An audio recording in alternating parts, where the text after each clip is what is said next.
జిల్లా సత్తుపల్లి పట్టణం MLA camp ఆఫీస్లో ఘనంగా ఎమ్మెల్యే మట్టా రాగమయ్యి జన్మదిన వేడుకలు జరిపిన రాష్ట్ర కాంగ్రెస్ నాయకులు మట్టా దయానంద్, కాంగ్రెస్ కార్యకర్తలు, అభిమానులు, మహిళా నాయకులు, ప్రజాప్రతినిధులు. ఈ సందర్భంగా హిందూ పూజారులు, ముస్లిం, క్రిస్టియన్ మత పెద్దలు పూజలు, ప్రార్థనలు జరిపి మట్టా రాగమయ్యని ఆశీర్వదించారు. సత్తుపల్లి నియోజకవర్గంలో మొట్టమొదటిసారిగా మహిళా ఎమ్మెల్యేగా గెలిచిన తర్వాత పుట్టినరోజు వేడుకలను కార్యకర్తలు, ప్రజాప్రతినిధులు, మహిళా నాయకులు, అభిమానుల మధ్య ఎమ్మెల్యే మట్టా రాగమయ్యి తన భర్త మట్టా దయానంద్తో కలిసి ఘనంగా జరుపుకున్నారు. పుట్టినరోజు స్వీట్లు, బొకేలు, కేక్లు తీసుకురావద్దన్న పిలుపు మేరకు అభిమానులు, నాయకులు, కార్యకర్తలు, ప్రజలు స్పందించి విద్యార్థులకు ఉపయోగపడే పుస్తకాలు, పెన్నులు, బ్యాగులు, దుప్పట్లు, గొడుగులు, టవర్స్ తీసుకువచ్చారు. వికలాంగులకు 3 చక్రాల బండ్లు పంపిణీ చేశారు. ఈ సందర్భంగా ఎమ్మెల్యే మట్టా రాగమయ్య మాట్లాడుతూ తనకు ప్రజలు వెన్నదన్నుగా నిలిచి తన కోసం కష్టపడి గెలిపించారని, ప్రతి ఒక్కరిని శిరసు వంచి ధన్యవాదాలు తెలిపారు. తన కూతురు ఆశాను తలుచుకుని 2 నిమిషాలు దుఃఖంతో ఏమీ మాట్లాడలేకపోయారు. తన కూతురు పేరుతో స్థాపించిన ఆశా స్వచ్ఛంద సేవా సంస్థ ద్వారా చేసిన మంచి పనుల వల్లే నేడు ఈ స్థితిలో ఉండగలిగానని, నిరంతరం ప్రజలకు సేవ చేస్తామని, తనపై వచ్చే పుకార్లను నమ్మవద్దని, నిజం కంటే అబద్ధం త్వరగా వ్యాపిస్తోందని, రుజువులు లేకుండా చేసే అభియోగాలు నమ్మవద్దన్నారు. ప్రజలకు నిరంతరం అందుబాటులో ఉంటే వారి సమస్యలు పరిష్కారానికి తన వంతు కృషి చేస్తానని చెబుతూ తన పుట్టినరోజు జరిపి శుభాకాంక్షలు తెలిపిన ప్రతి ఒక్కరికి ధన్యవాదాలు తెలియజేశారు. ఒక లేడీకి కావాలి సత్తుపల్లి నుంచి అని పట్టుబట్టి నా పేరు తీసుకొచ్చారు.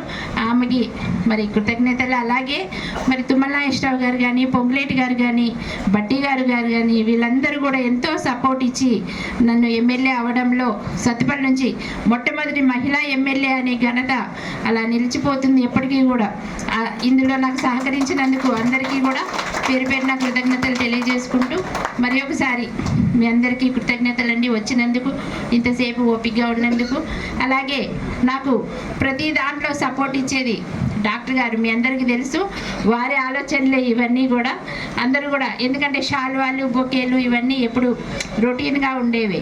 మన ద్వారా ఒక మంచి పని ప్రయోజనం ఉండాలి అంటే పేద పిల్లలకి కానీ, వృద్ధులకి కానీ, వికలాంగులకి ఇట్లా మన చేతనైనంత సహాయం చేయాలి అనేదే మా ఉద్దేశం. కనుక మీ ద్వారా మీకు కూడా మేము విన్నపం చేయడం జరిగింది.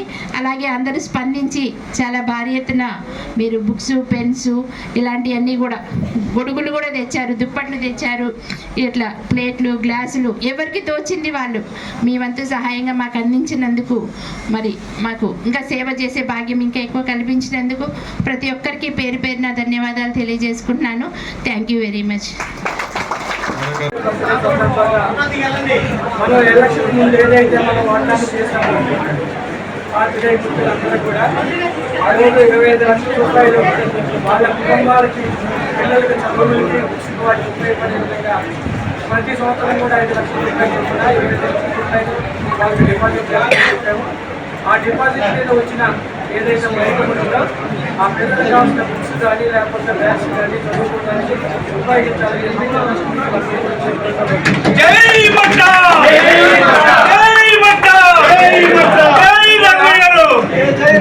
రాగమయ్య గారికి వచ్చే జీతం నుంచి ఈ సంవత్సరం 5 లక్షల రూపాయలు ఇవ్వడం జరుగుతుంది.